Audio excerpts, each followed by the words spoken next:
parents, visitors, a pleasant afternoon. Today, the task of introducing our guest of honor and speaker is a great privilege. I know this young lady is a lady of virtue and simplicity.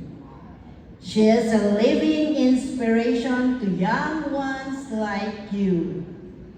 This individual embodies the essence of success, resilience, and inspiration, and her presence here today is a testament to the incredible journey she has embarked during her time as a student.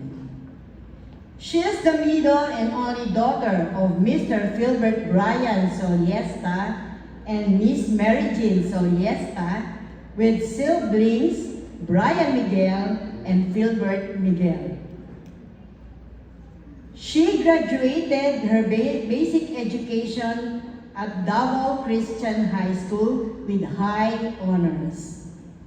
She finished her college here in our prestigious institution, PWC of Davao, with a degree of Bachelor of Early Childhood Education as cum laude and recipients of Leadership Award and PAFTE Academic Award. She was actually one of our first graduates in the early childhood education last school year 2024-2025.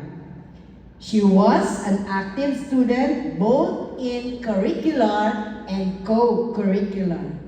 She is a consistent Dean's Lister.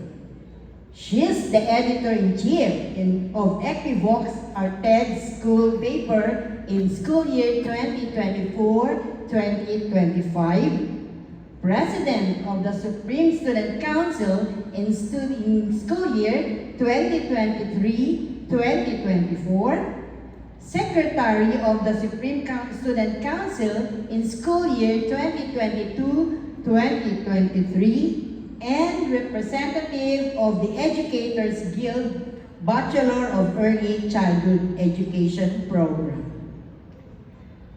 Our guest speaker, take note, made a history being the first top-notcher in a board course in our school. Our beloved PWC of Davao. Just this March 2026, thousands took the licensure examination for teachers, but only a few made it to the top. And among those few is our guest speaker, who landed the prestigious rank of top 7 in the LPT nationwide. This outstanding achievement proves that with focus, determination, and a heart of service, nothing is impossible. They are a living proof that excellence is within our reach in our PWC of Davao.